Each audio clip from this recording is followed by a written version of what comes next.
Bonsoir à tous. Vous êtes 800 000, oui, 800 000 Suisses qui détenaient un abonnement dans un fitness. Il suffit d'observer les baies vitrées de ces centres, souvent ouverts sur la rue et qui ont poussé comme des champignons, pour constater que le phénomène est massif, qu'il transcende les âges et les couches sociales. Le boom du fitness est aussi une affaire de sous, comme dans tous les secteurs économiques. Il est désormais possible de s'inscrire dans une marque low cost où pour moins de 50 francs par mois, vous pourrez venir transpirer, perdre de la graisse, muscler votre corps et votre cœur 7 jours sur 7. Bref, les Suisses se soignent et qui pourrait s'en plaindre? Sauf que le phénomène a aussi ses excès. Le mal s'appelle anabolisants, stéroïdes, hormones de croissance, des substances le plus souvent interdites qui permettent d'aller plus vite dans la prise de muscle. Mais ces produits sont violents, dangereux et faciles d'accès. Ainsi se côtoient dans le monde souvent familial des fitness deux tribus entre lesquelles les frontières ne sont pas toujours claires. Les clients qui viennent s'entretenir, plus ou moins mordus et assidus, à qui le fitness ne fait que du bien. Et puis ceux qui ont passé de l'autre côté de la barrière, tellement accros qu'ils s'engagent dans la spirale de la performance, en deviennent malades, drogués, et dont le corps finit par lâcher, voire pire. Regardez.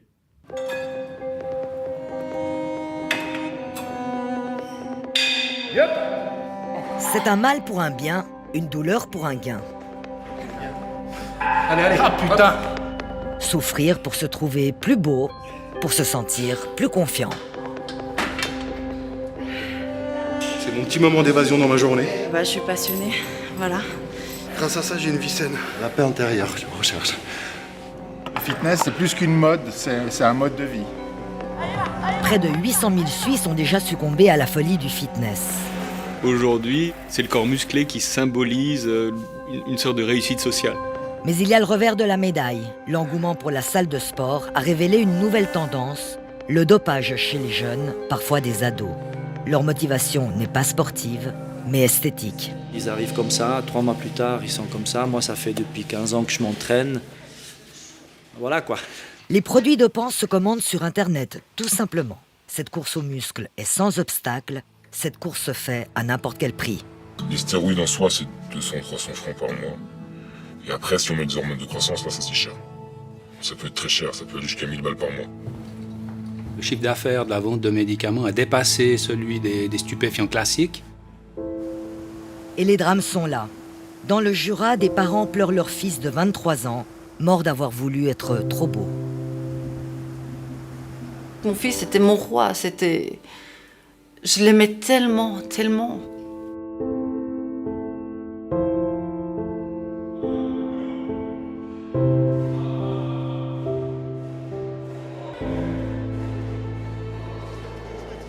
Attrape là-bas devant. On va. C'est bien, encore, tu peux. C'est bien, Sophia, encore. Lâche-toi. Est-elle maso? Un peu fofolle peut-être. En fait non, Sophia est juste accro au fitness. Elle y retrouve tous les jours Arthur, son coach personnel, l'homme qui lui fait cracher ses tripes. Tu peux, Sophia, encore. 3, 2, 1, stop. Si ça brûle, c'est que c'est bien, vous êtes sur le bon chemin. Fatigue égale douleur, douleur égale transformation. Frappe, gaine encore. 10 secondes. Voilà, contracte. Stop, ok, stop. Wow. Parfait. Ça va? On change ou pas? Ok, cool. Ça va? J'adore ça. Il me pousse au bout de mes limites. Dès qu'il voit que je peine, douleur, fatigue égale douleur, douleur égale transformation. No excuse. Sophia, c'est une warrior. Franchement, ouais. Même souvent, ça arrive qu'on s'entraîne ensemble, mais elle est très forte. Je ressors tout le temps, mais en fait, j'ai la banane. Et tu oublies tout de ta journée. Mauvaise ou bonne, on oublie tout. On est bien et ça, c'est une poussée d'adrénaline à chaque fin d'exercice. Moi, je suis complètement fan. Voilà. Ouais, c'est ça, t'as tout dit. La Suisse se situe dans les 10 pays européens les plus fitness maniaques. Une personne sur 10 possède un abonnement dans une salle.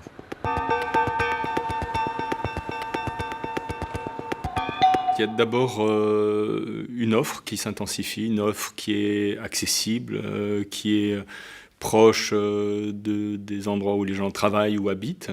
C'est aussi des conditions de prix qui sont plus intéressantes. Et puis il y a une demande. En dehors de l'offre, c'est la demande d'apparence, de travail des apparences, la valorisation du corps, le muscle ou la forme, la santé qui est au cœur du marketing de ces salles de forme. Ce boom du fitness date du début des années 2000, mais son histoire commence bien plus tôt. Fin des années 60, Kenneth Cooper réfléchit. Lieutenant-colonel dans l'armée américaine, il connaît bien la musculation pratiquée par les Marines. Mais lui, ce qu'il veut, c'est faire bouger les sédentaires, en particulier les femmes. Quelque temps plus tard, il dévoile son concept d'activité physique baptisé fitness.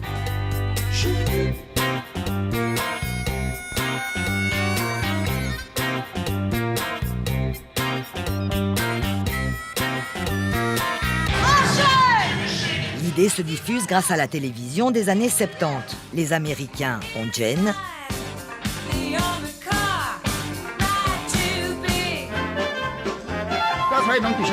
Nous, on a Jack, un carton à la télévision suisse alémanique.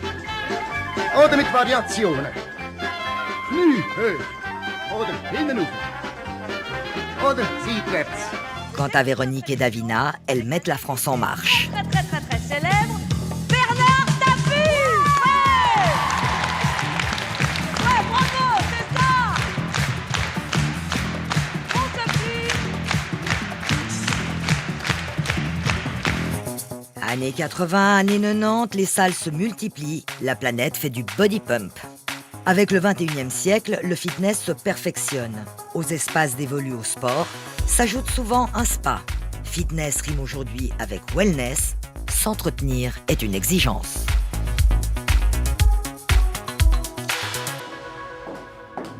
Sophia s'entraîne 5 fois par semaine alors. Entre sa petite fille et son job de décoratrice d'intérieur, c'est souvent le même qui s'y colle. Coucou chérie, comment ça va ? Juste, je t'appelle, c'est intéressé comme d'habitude, comme tu peux le constater. Est-ce que ça te dérange de récupérer Yuna ce soir ? Parce que j'ai un cours avec Arthur à 4 heures.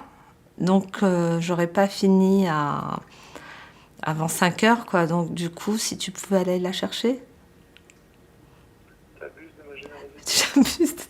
Non. Le mari cède régulièrement et il sait pourquoi.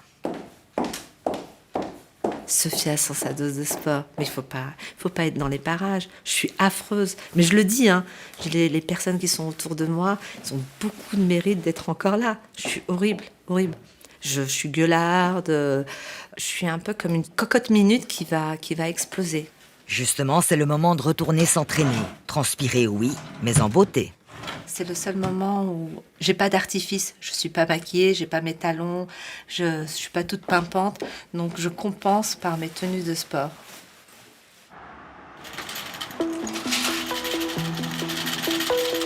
Les salles sont au nombre de 1000 et la concurrence est féroce. Pour attirer les clients, les patrons de fitness n'hésitent pas à jouer une autre carte que celle du sport. Bonjour les filles. Bonjour. Tout bon? Salut Hervé. Salut Sergio. Bien et toi? On vient s'entraîner, tu vois.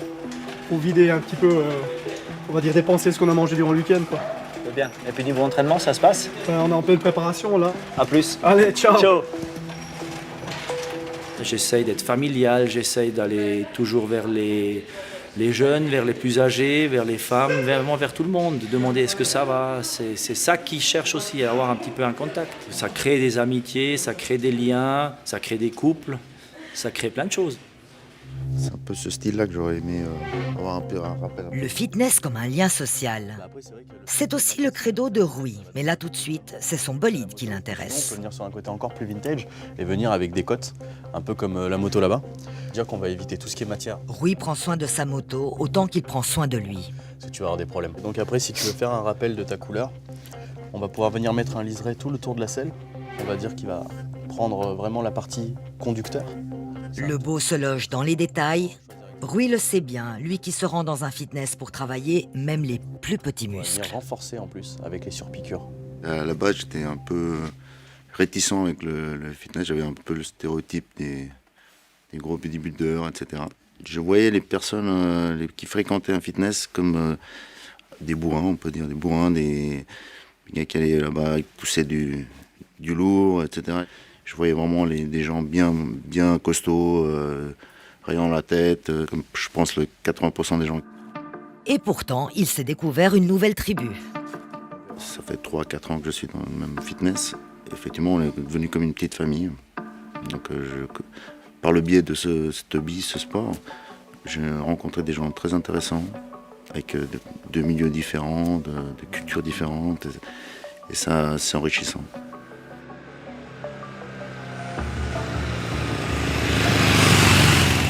Sportif depuis toujours, Rui se rend à la salle 5 jours par semaine. Je pense être addict par le fait que j'ai un besoin déjà physique d'évacuer une forme de pression, et j'ai besoin même en fin de journée d'aller faire ma petite heure de fitness.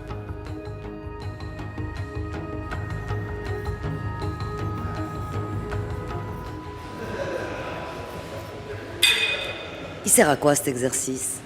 Ça sert à gainer un peu les abdominaux et le dos, travailler le dos. Parce que c'est important dans la vie de gainer comme ça les abdominaux et le dos. Oui, c'est le centre du corps, de l'esprit, c'est les abdominaux. Donc ça centralise le tout. Avec l'âge, on a besoin aussi de se sentir bien dans sa peau, esthétiquement trouver un équilibre. Puis ça permet de ne pas trop vieillir trop rapidement. Un style d'accueil, un style convivial, un style familial et d'être à l'écoute. C'est ça ma devise. C'est pas de dire je dois faire, excusez-moi l'expression, de l'argent. N'empêche, le fitness reste un business.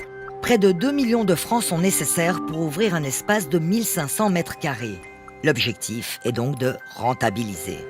Et pour cela, la bonne combine, c'est le low cost. Comme ici, presque une deuxième maison pour Sophia. La salle est ouverte 24 heures sur 24. C'est l'IKEA du fitness. Il y a tout pour bien faire, mais on se débrouille seul. Ici aussi, la tête pensante est suédoise. La patronne était ingénieure dans une multinationale. Aujourd'hui, elle vend de la forme à petit prix. Nous misons le tout pour l'entraînement. Il y a des machines qui sont intéressantes, toutes les zones pour un entraînement qui plaise à tout le monde. Par contre, ceux qui ne touchent pas à l'entraînement, là, on essaye de faire des économies. Notamment, les vestiaires sont petits et pratiques. On a des douches, mais il n'y a pas de sauna, il n'y a pas de hammam. Et aussi, au niveau du personnel, on a des heures de présence limitées. Alors, s'il y a quelqu'un dans la salle qui se blesse, et on est dépendant de ceux qui sont autour. On est plus en sécurité ici que chez soi, dans son sous-sol, dans son petit gym. Mais effectivement, on est sous sa propre responsabilité quand on s'entraîne chez nous. C'est audacieux puisque 4700 personnes se blessent annuellement dans les salles de sport. Le fondateur d'une des plus grandes chaînes de fitness de Suisse est aux antipodes de ce choix. La chose la prépondérante, c'est le nombre de collaborateurs que nous avons dans les centres.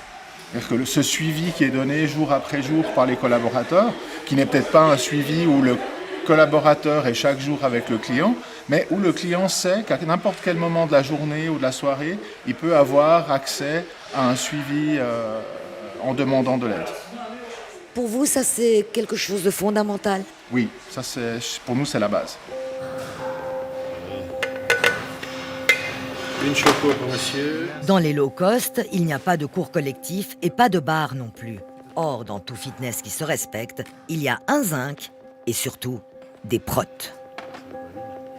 Protes pour complément alimentaire protéiné, l'apéro préféré des sportifs en salle. La protéine en boîte renforce l'entraînement. Mais pourquoi consommer en poudre ce qu'on trouve dans une bonne viande? C'est un côté pratique, on va dire. Ce côté, au lieu de cuire du poulet après l'entraînement, j'ai pas forcément beaucoup d'appétit. C'est vite fait, c'est facile à transporter. On met un peu d'eau, on boit ça, c'est prédigéré, ça s'assimile plus rapidement que la nourriture. Il y a des nutriments, enfin tout ce qu'il faut dedans pour une récupération musculaire optimale, je dirais.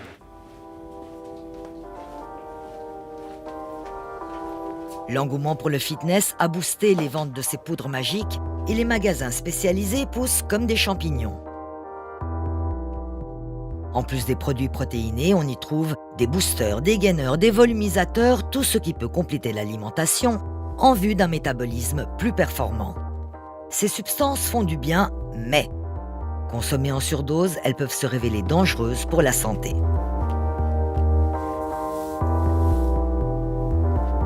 Maintenant, il y en a énormément de jeunes qui viennent, surtout des hommes. Il y en a des gens qui veulent perdre du poids, mais généralement, typiquement, ce sont des gens qui veulent prendre de la masse musculaire, qui vont au fitness, qui s'entraînent au fitness assez souvent, et qui veulent prendre de la masse, qu'on appelle la masse sèche, donc que du muscle, pas du gras. J'irais chercher à quelque chose après l'entraînement. Quelque chose après l'entraînement. Un supplément de protéines essentiellement. D'accord. Ce que je vais chercher. Je veux échanger le gras en muscle. Je veux pas perdre du poids. Je veux changer. Je vais le convertir en muscle. Déjà, on ne peut pas transformer le gras en muscle, d'accord? Donc en fait, il faut perdre le gras, éventuellement développer la masse musculaire pour qu'il puisse après utiliser le stock de graisse en tant qu'énergie, d'accord? Mais on ne transforme pas les graisses en muscles. Alors les compléments alimentaires avec précaution, pourquoi pas?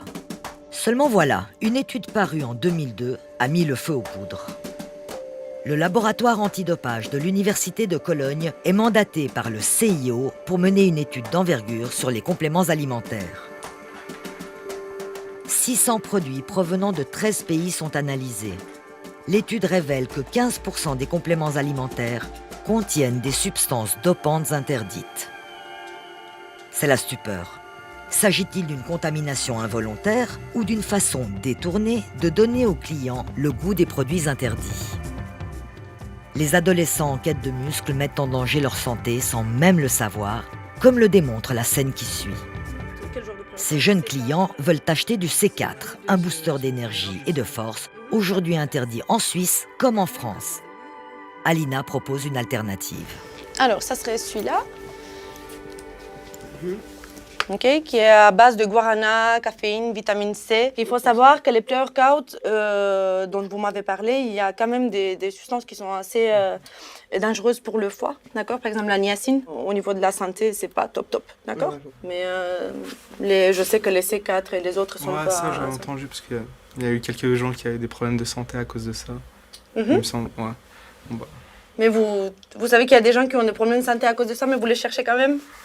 J'en prends pas souvent en fait, c'est surtout quand je m'entraîne le matin en fait et je suis un peu fatigué, ça peut m'aider je pense. Ça vous aide à pousser un peu plus loin ou... C'est surtout au niveau de l'énergie et du mental. Voilà, ce qu'on cherche c'est vraiment juste le côté boostant. La démocratisation de ces produits sur les réseaux sociaux, ça peut un peu les banaliser. Et on se dit pas forcément que c'est quelque chose de mauvais pour la santé alors que ça peut l'être, donc ça soulève un peu des questions sur un peu la circulation de ces produits dans le marché. Là, ça fait plusieurs mois que j'en ai pas pris, donc je pense que j'arrive à m'en passer, mais toujours le fait de voir un peu une route qui est un peu plus facile à emprunter, même si, au fond, elle peut être un peu plus dangereuse sur long terme, ça facilite les choses. Parce qu'on a plus de... James a vécu aux États-Unis où, selon lui, produits dopés et protéinés, c'est kiff-kiff. En Europe et en Suisse, c'est encore assez mal vu. J'ai beaucoup de gens qui prennent à la salle. Ils ne le diront pas qu'ils le prennent. Et après, entre nous, ils nous le disent. Mais tous les autres qui demandent, non, moi je suis naturel. Et ce sentiment... Des protéines ou dopants, le pas est vite fait par certains. Dans les fitness, on les trouve peu ces personnes dans l'espace cardio. Davantage dans l'espace musculation, là où s'entraînait Pierre. Adolescent, j'avais ce qu'on appelle un petit peu de surpoids. J'étais un petit peu le rondillet. Et puis une fois est arrivée l'idée de... s'inscrire en fitness pour perdre un peu de poids. On se prend vite au jeu parce que finalement il y a rapidement des effets sur le corps et puis des résultats qui sont visibles.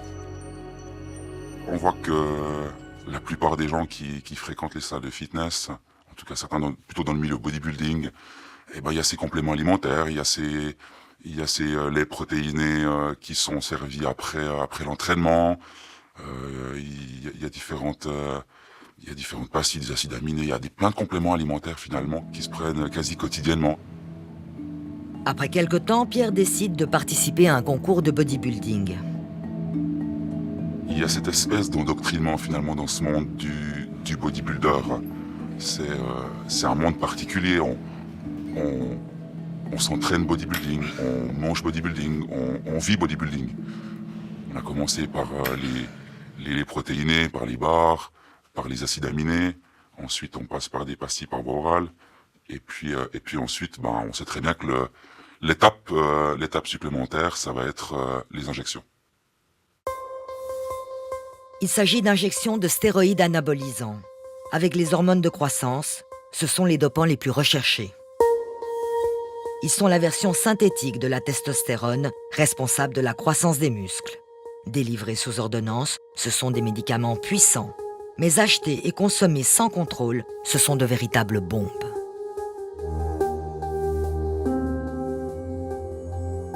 Ces effets sont multiples. On peut prendre quasiment chaque organe, et puis chaque organe peut être la cible de ces médicaments et être victime de ces médicaments. Le cœur grandit, fait une hypertrophie, et puis peut, dans ce sens-là, être à l'origine de troubles du rythme.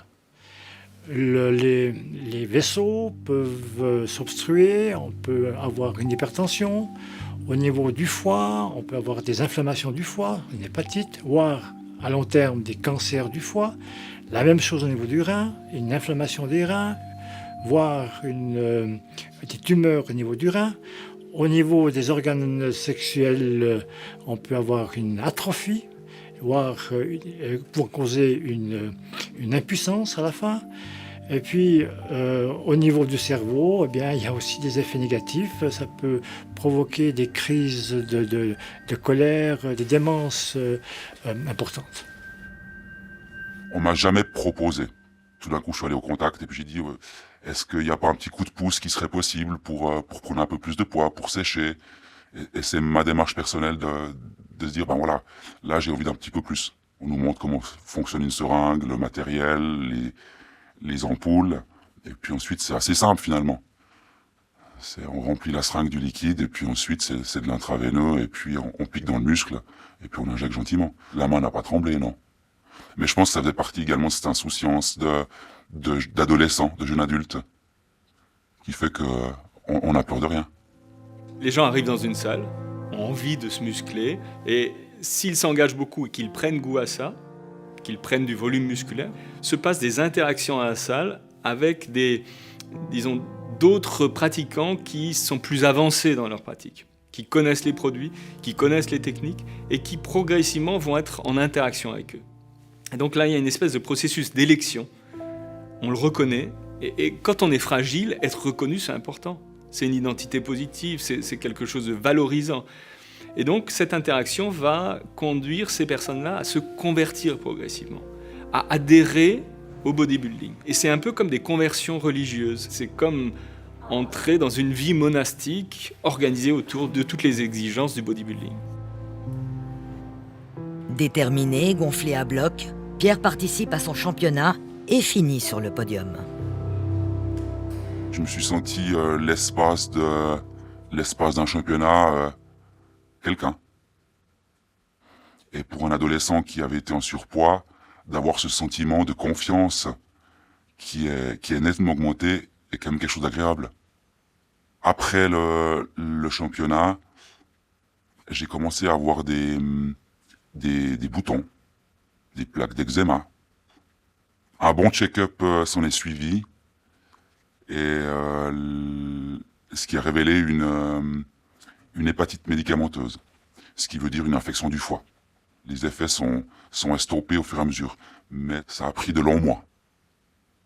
Là, ça m'a fait peur à en pleurer parce que le but premier était d'être plus athlétique, plus musclé, trouver de la confiance, plaire, et tout d'un coup, on se retrouve avec des plaques de boutons. Donc finalement, c'est tout à l'opposé du but initial.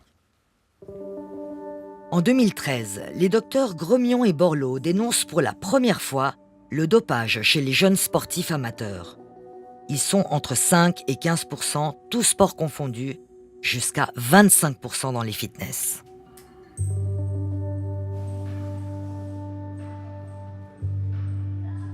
Aujourd'hui, les jeunes, les adolescents, quand ils voient des gens musclés, taillés, des plaques de chocolat, veulent arriver vite. Donc c'est pas le but, hein. Le but c'est de s'entraîner. Vous savez, c'est comme les pilules miracles. Quand on vous dit que vous prenez 2 pilules, puis à la fin du mois vous avez perdu 5 kilos, j'aimerais bien les savoir, ces pilules.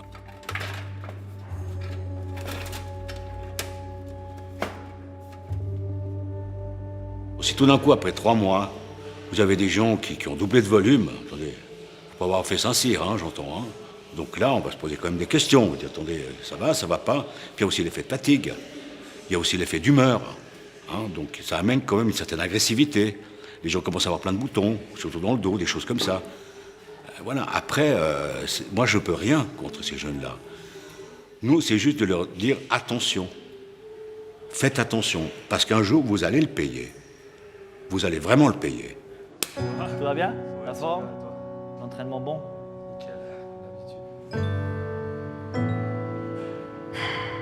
Il n'y a pas une salle où je pense qu'il n'y a pas quelqu'un qui prend des produits.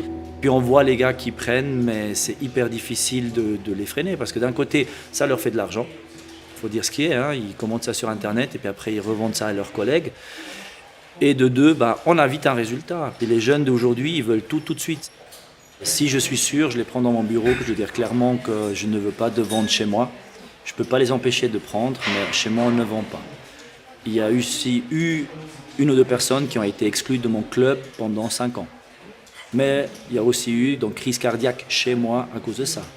Donc la personne, elle n'a pas mis les pieds pendant un bon bout de temps chez moi, et puis quand il a voulu revenir, il a dû bien me prouver qu'il ne prend plus. Ouf, ouais, crise cardiaque. À quel âge? 16 ans. Cet ado s'en est sorti, mais d'autres ont eu moins de chance.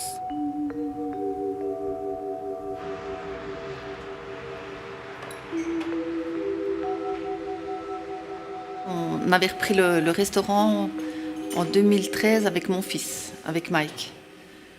C'était un endroit accueillant, chaleureux. Et puis ça marchait vraiment très bien, parce que c'était un excellent cuisinier. Il adorait faire le poisson, puis les desserts, le caramel, plein de choses, quoi. Mais l'aventure s'arrête net. Mike meurt en mai 2014. J'ai toujours laissé sa photo avec moi. Chaque matin, quand je viens ici travailler, je lui dis « Bonjour Mike »,« Salut Mike, ça va aujourd'hui ?» Chaque matin, je lui dis « Bonjour ». Voilà, j'allume sa petite bougie et je lui dis 2-3 mots. Parce que là, c'est vraiment l'endroit où je sais qu'il est avec moi. Pour m'aider. Sans lui, j'en suis sûre que je n'aurais peut-être pas fait aussi longtemps. Mais je sens comme s'il y avait sa présence. Voir les gens qui m'appréciaient, qui me soutenaient. Bien sûr, de travailler de nouveau restaurant, ça m'a beaucoup aidé. Ce qui m'a sauvée. Myriam a pourtant décidé de rendre son tablier. Je finis mon bail. C'est très dur de tout quitter. J'ai vraiment tout perdu ici. Je disais mon fils, maintenant je dois tout vendre, je dois changer de vie. C'est pas toujours évident. C'est dans le jardin de la maison familiale que repose le fils de Myriam et Fred. Depuis 4 ans, les souvenirs tournent en boucle. Mike a été toxicomane pendant longtemps, mais là, il reprenait goût à la vie. Ce Jurassien, père de 2 enfants, avait retrouvé un équilibre, renoué avec sa famille. Il s'était inscrit dans un fitness parce qu'il voulait se trouver beau, s'aimer enfin. Il en est mort à 23 ans, seul dans son appartement, officiellement d'une crise cardiaque. C'est la police qui a ouvert la porte. Et puis là, ils ont trouvé les médicaments, quoi. Puis le médecin qui est venu, il a déclaré crise cardiaque, mais de ces produits. C'était un cocktail, une bombe, quoi. C'est dans une salle de sport aménagée dans cet entrepôt que s'entraînait Mike. Et c'est là qu'il va rencontrer le copain qui l'incitera à consommer des anabolisants, ce qu'il fera toujours à l'insu des responsables de la salle. Le corps de Mike se développe très rapidement. Je lui ai dit, mais tu viens dégueulasse. C'est vraiment affreux, on dirait que t'es gonflé à l'hélium, quoi. C'est plus naturel, ça vient même moche. Enfin, moi, je trouve, quoi. Puis ça, je lui ai dit. Et puis quand il est décédé, on a retrouvé derrière une plainte les piqûres. Je lui disais, mais Mike, qu'est-ce que tu prends? J'ai dit, c'est pas possible. J'ai dit, garde ça, nom de Dieu. Chaque semaine que je le voyais, j'ai l'impression qu'il a repris de la masse musculaire. J'ai dit, ah ouais, ben attends, pas, parce qu'il me disait, alors il tirait son shortan, il me dit, regarde ici, j'ai repris tant de tours de cuisse, puis il était tout fier de ça, quoi. C'était, ouais, il a vraiment vécu que pour ça. C'était, il avait cette image de vouloir devenir, ouais, vraiment un Apollon, oui. Mike est passé d'un excès à l'autre. La cocaïne et le cannabis l'avaient détruit. La musculation et les anabolisants, paradoxalement, lui redonnent vie. Le jeune homme tient sa revanche. Quand on a été une loc, je peux le dire, passer une loc, j'entends, on sait tout ce que c'est que la drogue. Puis là, c'était un démon. Après que les anabos, ça, j'entends, c'était un ange pour moi, parce qu'il était revenu... Mais il était de nouveau la même chose. Il était revenu beau, il était revenu... Ouais, j'entends. Pas pour moi, j'entends. Voilà, j'entends. Moi, c'est clair, c'est mon fils, j'en suis fier, c'est normal. Ça, c'est mais logique. il était gentil comme avant. Mais il était gentil, il avait compris ce qu'il avait fait faux, surtout ça, ça. On a des familles qui vont accompagner en étant contents que le fils soit costaud, on le montre. Donc c'est plutôt valorisant au début d'avoir des enfants qui sont plutôt en forme. Et quand les parents réagissent, c'est souvent assez trop tard parce qu'on est déjà dans la dynamique de consommation de ces produits-là. Donc c'est très difficile. On a exactement les mêmes processus pour l'anorexie. C'est au départ, les parents sont fiers que la jeune fille, parce que c'est plutôt des jeunes filles, maigrisse. Et une fois qu'elle est prise dans ce cycle de maigreur, les parents n'arrivent plus à avoir une prise sur ces personnes-là.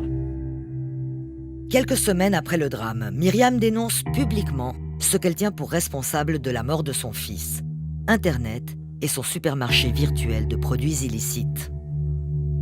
Il faisait ses commandes par ordinateur, puis ça revenait dans des beaux petits paquets à la maison, quoi. Voilà. Il se faisait livrer à la maison? Oui, chez lui. Voilà. 2-3 jours après, c'était là. Depuis la mort de Mike, Myriam et Fred éprouvent colère et culpabilité. On a été un petit peu laxiste sur ce point-là, effectivement. Et puis, pour moi, c'est une partie de moi qui est morte, quoi. Moi, je dis une partie de mon corps est morte.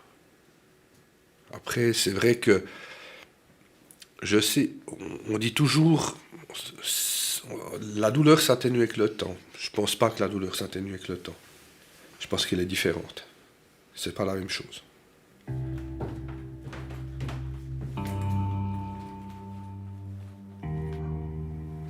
Mariage de... La Clem, c'était. Ouais. À ce jour, pourtant, aucune mort ou accident, même suspect, n'est officiellement due à une prise d'anabolisant.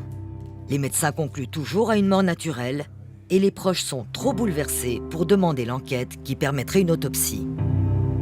On ne voulait pas faire d'autopsie parce qu'on ne nous l'a déjà pas dit, même les gendarmes qui étaient présents. Alors quand on dit mort naturelle après sur un dossier, c'est un peu grave quand même. Voilà. Surtout que les preuves étaient là. C'est pas comme s'il n'y avait pas de médicaments dans son appartement. Moi, si je peux rajouter quelque chose, je pense qu'un jeune comme ça, qui meurt comme ça, ça devrait être automatique. On devrait automatiquement faire une autopsie parce qu'on ne sait pas. C'est pas logique qu'un jeune de 23 ans décède comme ça. Donc... Combien de sportifs amateurs sont morts dans les mêmes conditions que Mike? Combien sont atteints dans leur santé? Personne ne veut en parler. Difficile de trouver des interlocuteurs qui acceptent de témoigner à visage découvert ou même de témoigner tout court. Chris, lui, a accepté. Ouais, c'est un peu pour montrer aux gens qu'il faut quand même faire les choses. C'est très facile de se procurer ça. Le copain, il en prend. C'est un peu la compétition, surtout chez les mecs, on est très compétiteurs. Donc lui, il en prend. Moi, je m'entraîne. C'est pas possible que lui mette une barre plus lourde que moi. Alors moi, je veux avoir le même niveau. Ouais, c'est peut-être pour cadrer les gens, peut-être un peu. Je sais pas. Chris a l'âge de Mike qu'au moment de sa mort. Comme Mike, il a commencé à fréquenter un fitness pour être mieux dans sa peau. Il y a aussi au début, un peu, on va dire, peut-être un manque de confiance. Le fait que j'étais très maigre, et aussi pour les filles.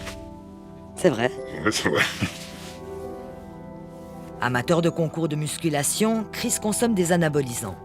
Son marché, il le fait, comme Mike et tant d'autres, sur le net. Notre gamme, nos marques, nos packs, qui font des packs avec les objectifs qu'on souhaite avoir.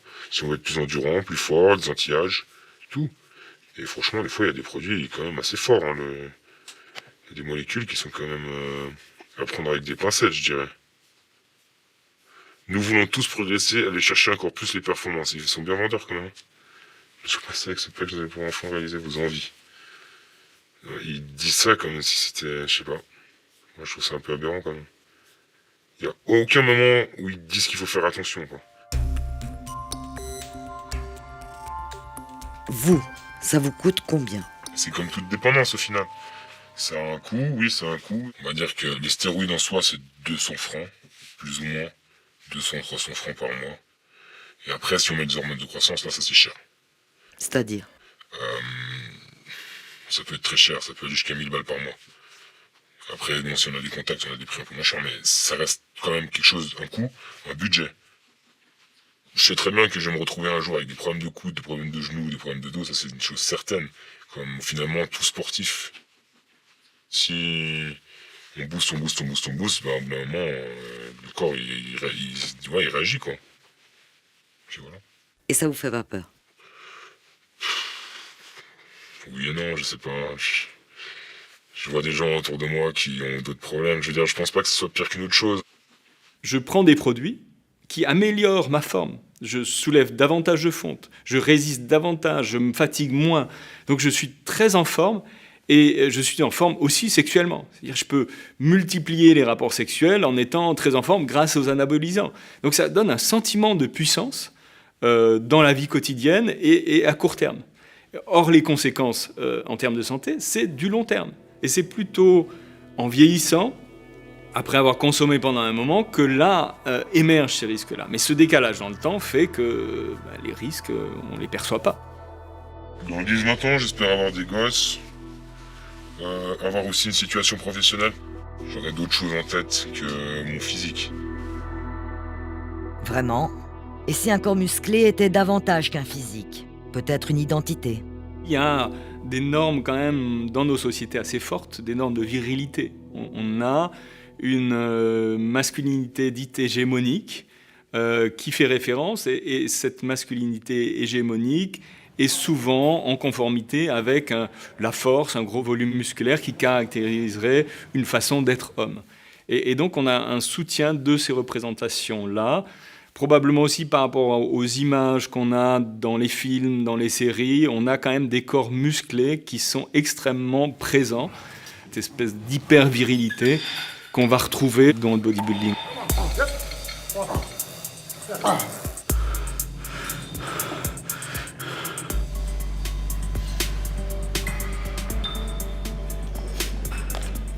Être beau, baraqué, viril, c'est presque un boulot à plein temps. Il faut être discipliné et ne pas faire la fine bouche. C'est comme tous les jours. Blanc de poulet avec du riz. Donc c'est protéines et des carbs. Voilà. J'aime me faire mal à l'entraînement. Et j'aime la muscu quoi.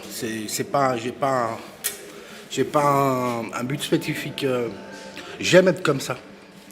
Voilà, c'est pas, il n'y a pas derrière où j'ai eu un passé où j'étais gros ou quoi que ce soit. C'est rien de tout ça.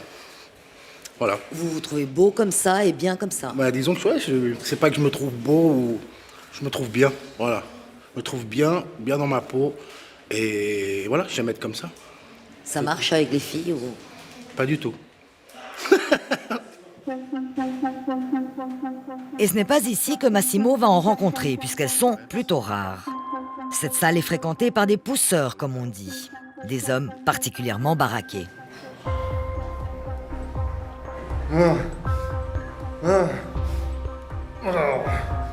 La chose s'explique.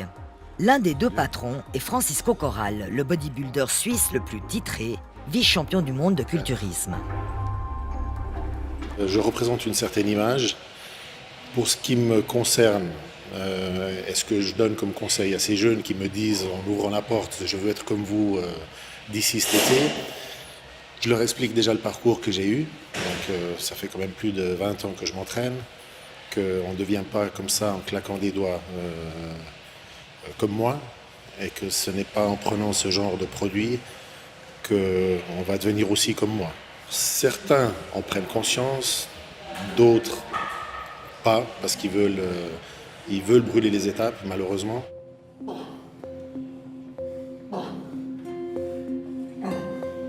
Comme patron de salle, je ne suis pas censé savoir ce qu'ils font.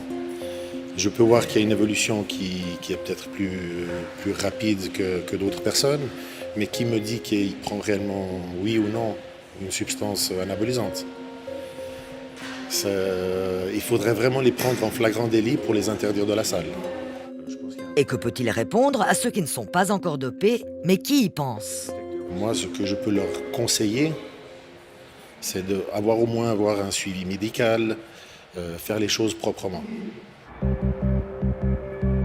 La consommation d'anabolisants n'est pas interdite. Son trafic, oui. La vente sur Internet étant difficile à traquer, la police a décidé de s'attaquer aux grossistes locaux. Ici, tu as une saisie qui date de 2017, c'est pour une seule personne, qui stockait des médicaments qui étaient prévus aussi à la revente. Donc tu as l'ensemble des produits qui sont utilisés dans le milieu de la musculation. Donc comme tu peux voir là, tu as des testostérones, différentes testostérones utilisées.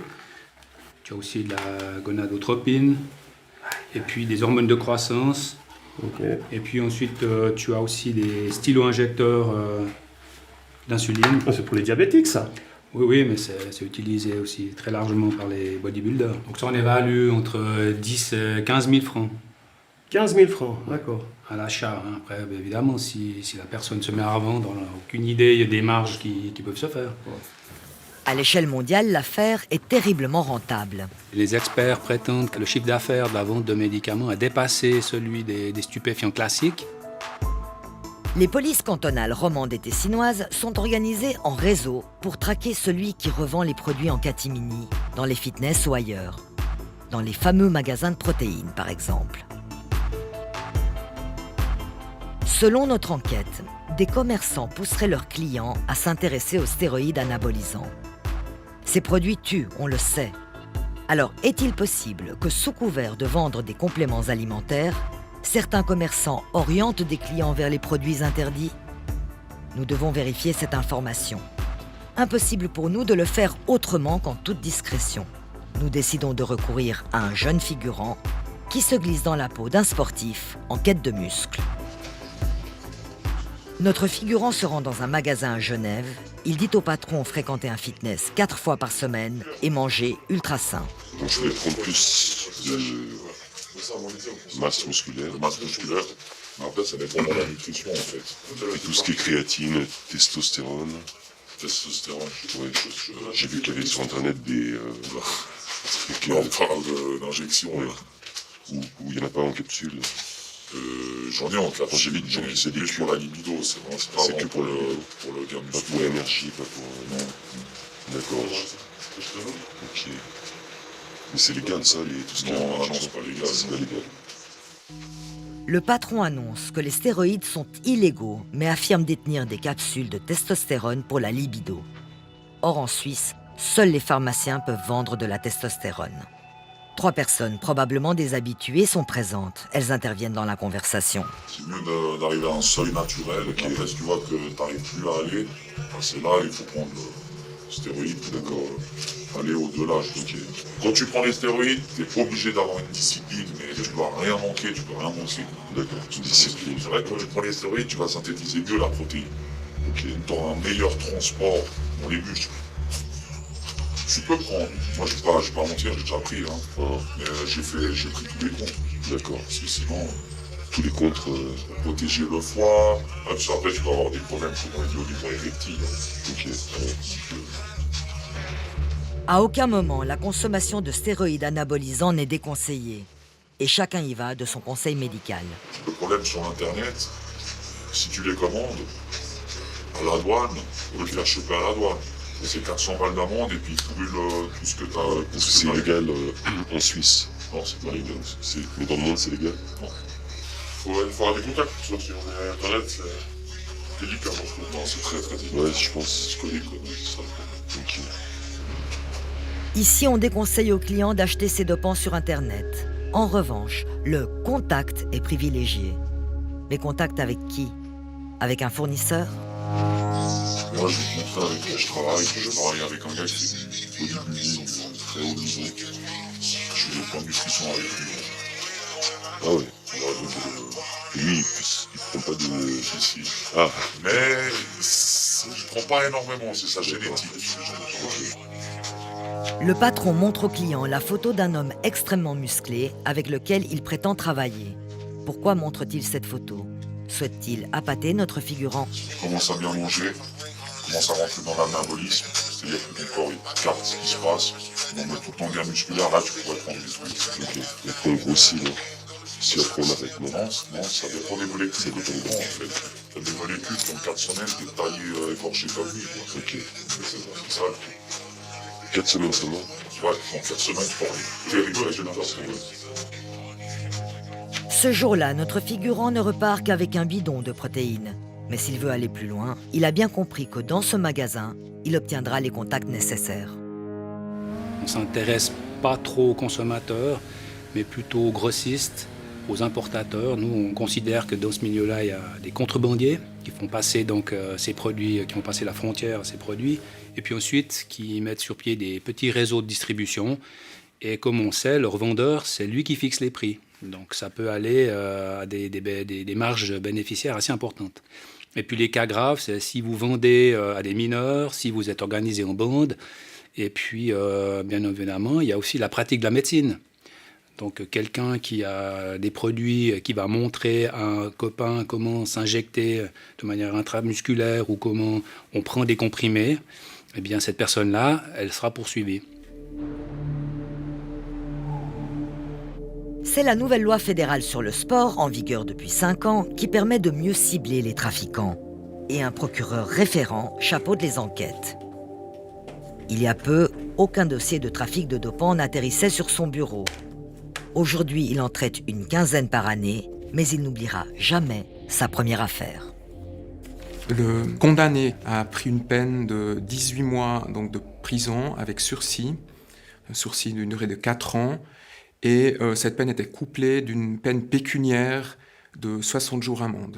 Dans la lutte, disons au niveau pénal contre le dopage en Suisse, en tout cas en Suisse romande, elle est emblématique dans la mesure où c'est certainement la première condamnation, en tout cas aussi lourde, pour on va appeler ça un trafiquant de produits dopants. C'est en 2013 qu'est interpellé ce Vaudois de 45 ans, adepte de bodybuilding. Il proposait tout type de produits à des amateurs romans de musculation. La saisie de la police est impressionnante. Stylos à insuline, seringues, ampoules, sachets et flacons, en tout 27 000 comprimés et plus de 3 litres de médicaments. Ces produits auraient pu lui rapporter 50 000 francs. Non seulement c'est une affaire qui avait été médiatisée déjà à l'époque, mais dans le milieu, qui est un milieu assez fermé dans la mesure où les personnes se connaissent au-delà des cantons. Donc là, c'était une affaire vaudoise, particulièrement axée sur le nord du canton. Cette affaire a eu un effet d'onde de choc. Et il en a été discuté dans la plupart des fitness. Mais il est une affaire plus récente qui n'a jamais été ébruitée et dont nous avons eu connaissance. Début 2017, les responsables d'un fitness d'Yverdon sont interpellés et la salle doit fermer de facto pendant quelques jours. C'est une première en Suisse romande. Dans les milieux concernés, c'est le choc. Ce fitness est géré par une lignée reconnue dans l'univers du bodybuilding. 2 de ses membres ont passé plusieurs semaines en détention préventive avant d'être relâchés. Que leur reproche-t-on exactement? Du trafic, c'est sûr, mais dans quelle mesure? Aucune information ne filtre sur ce dossier qui est encore à l'instruction. Nous avons rencontré un des prévenus dans cette affaire. Il avait accepté d'intervenir dans ce reportage avant de se rétracter. Souvenez-vous des produits exposés sur la table. Certains d'entre eux, justement, ont été saisis dans le fitness d'Yverdon. Avec ce dossier, la police affirme l'intérêt qu'elle porte au fitness. Je tiens quand même à dire que la majorité des gens qui les fréquentent n'ont rien à voir avec ces délinquants. On ne parle pas de sportifs, on parle de délinquants. Et puis, c'est un monde fermé, discret. Je dirais que c'est assez normal. Hein, on rencontre on fait les mêmes réflexions sur le monde des stupéfiants ou dans d'autres milieux. Donc, ils sont entre eux, ils ont une forme de langage. Ils ont aussi tout ce qui les lie, c'est la diététique. Ils ont une rigueur à l'entraînement qui est assez impressionnante. Hein, il faut quand même leur laisser... Ils vont quand même s'entraîner régulièrement. Mais aussi, donc, c'est ce surdosage de médicaments quotidiens. Et ça, c'est vrai que c'est frappant quand on sait que quelqu'un peut se faire jusqu'à 4 injections par jour, plus une prise de 30 comprimés, parce qu'on prépare un concours.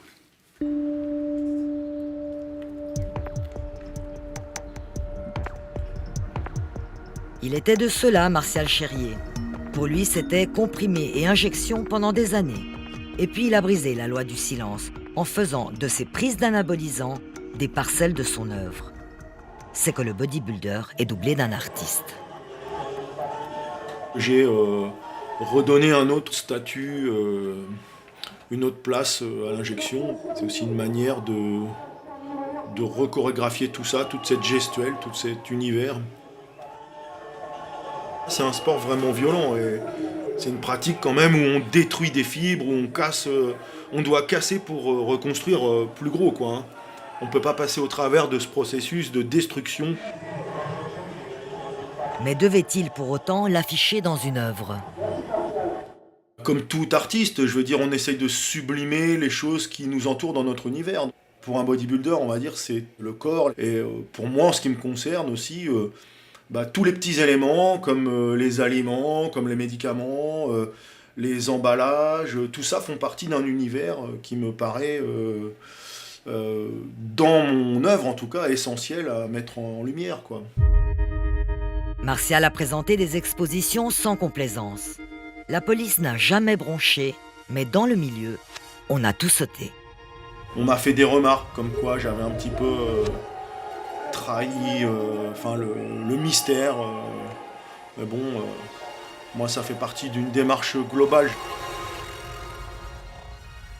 Des vidéos, mais aussi des collages et des photos qui racontent le corps, en fait le propre corps de Martial, dans toutes ses transformations, dues au temps, aux entraînements et bien sûr aux médicaments. Martial Chérier a été champion de culturisme en France et aux États-Unis. Avec sa femme, il s'occupe de ce magasin situé dans l'enceinte d'un fitness près de Toulouse. Il y vend des protéines et coach Aziz. Son poulain veut participer l'an prochain à son premier concours de bodybuilding.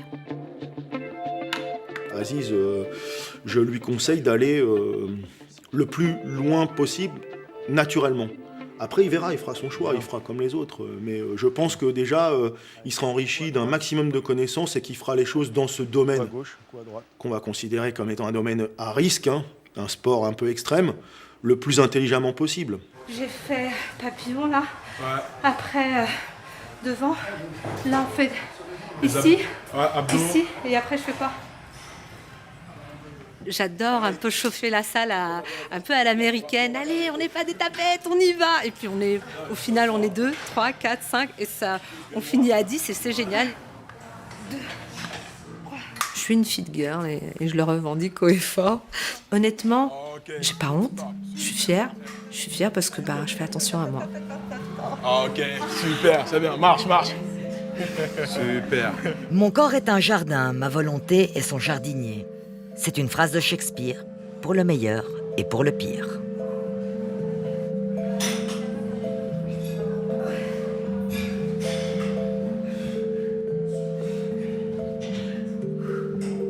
Rappelons une fois encore que l'immense majorité des clients de fitness se font du bien en pratiquant leur activité favorite, que cette pratique menée avec modération est excellente pour la santé, au point que de nombreuses caisses maladies proposent des contributions financières aux abonnements de fitness.